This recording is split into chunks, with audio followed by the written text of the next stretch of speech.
L'irrationalité d'une telle croyance avait déjà été démontrée d'une façon similaire par le pionnier de la physique moderne, le grand scientifique anglais Isaac Newton.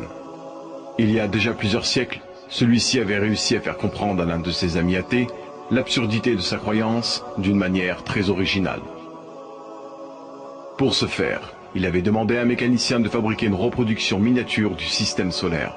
Les planètes étaient représentées par des billes qui tournaient grâce à un système compliqué d'engrenages et de courroies. Newton plaça ensuite cette reproduction sur son bureau de travail dans son cabinet. Un jour, son ami athée entra dans la pièce et voyant cette superbe reproduction du système solaire, il fut très émerveillé et demanda qui l'avait fait.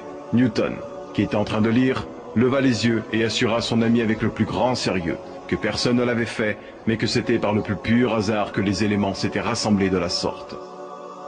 Son ami athée fut étonné et répliqua avec une certaine vivacité. « Tu dois me prendre pour un sot.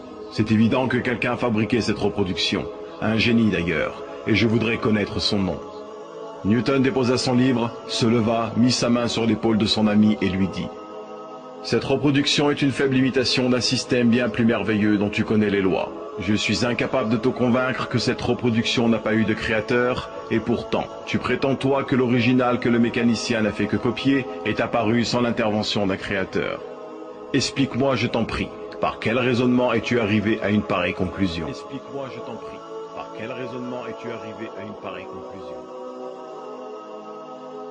Si on n'arrive donc pas à percevoir que des choses complexes puissent avoir émergé par hasard, prétendre cela pour des choses encore plus complexes serait une conclusion qui est en apparent conflit avec notre raison. Comment pourrait-on concevoir que le système solaire soit apparu par chance, alors qu'on n'arriverait jamais à concevoir cela avec une simple reproduction ?